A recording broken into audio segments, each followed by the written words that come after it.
국민의힘 권성동 원내대표가 함께 맡고 있던 당대표 직무대행에서 자진 사퇴했습니다. 당이 엄중한 위기에 처했다면서 책임을 통감한다고 밝혔는데요. 취재기자 연결합니다. 박기환 기자. 네, 국회입니다.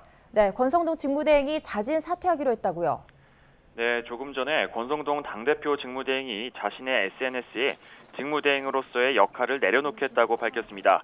이준석 대표가 윤리위 징계를 받은 직후 직무대행과 원내대표직을 겸임해온 지 20여일 만입니다. 이어 권 직무대행은 당이 엄중한 위기에 직면했다면서 국민의 뜻을 충분히 받들지 못했고 책임을 통감한다고 말했습니다.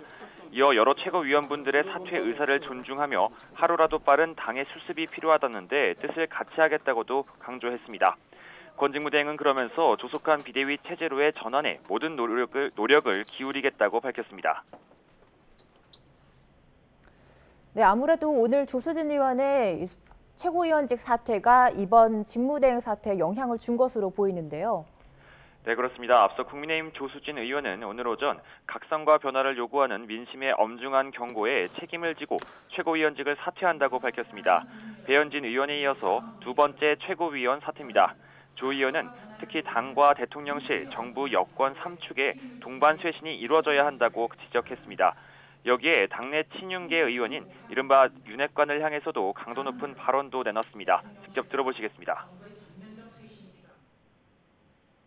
이른바 윤핵관이라 불리는 선배들도 총체적 복합 위기의 근본적 원인을 깊이 성찰해 주십시오. 정권 교체를 해냈다는 긍지와 자부심은 간직하되 실질적인 이선으로 모두 물러나 주십시오. 국정에 무한 책임을 지는 여당의 지도체제 전환은 이견 없이 신속하게 이루어져야 합니다만 제 역량이 부족했습니다.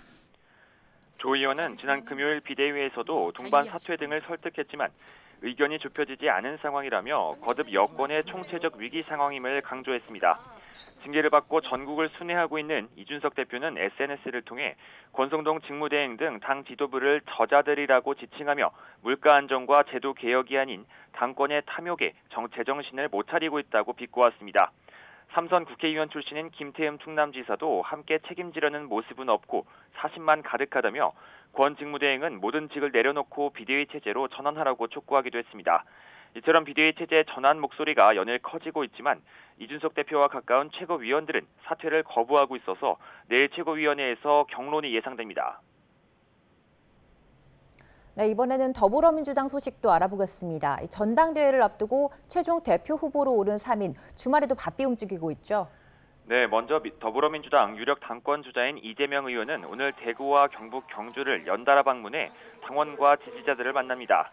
오전에는 대구에서 당원들과 만났는데 강하고 유능한 민주당을 만들겠다며 지금은 국민당원과 여의도의 마음, 여심이 너무 괴리되어 있어 이를 일체화하겠다고 말했습니다.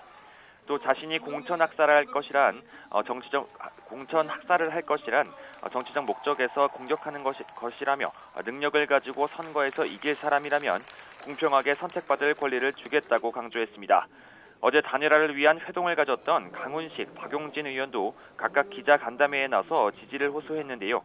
박 의원은 대구에서 단일화가 어대명이라고 하는 불안한 결말에 걱정과 우려를 이겨내고 희망찬 결론을 이끌어낼 수 있는 기대를 모을 수 있는 기폭제라며 가능한 빠르게 반드시 단일화를 해내겠다고 강 의원과 공감대를 형성했다고도 설명했습니다. 하지만 강훈식 의원은 조금 다른 기류를 보였는데요. 강 의원은 국회 기자간담회에서 국민이 바라는 건 정치공학적 단일화가 아니라며 미래연대와 비전 경쟁에 집중하겠다고 말했습니다. 그러면서 충분히 비전 경쟁을 통해 접점이 만들어진다면 자연스럽게 단일화 논의도 구체화될 것이라며 시기와 방법 등은 그 다음 문제라고 단서를 남겼습니다.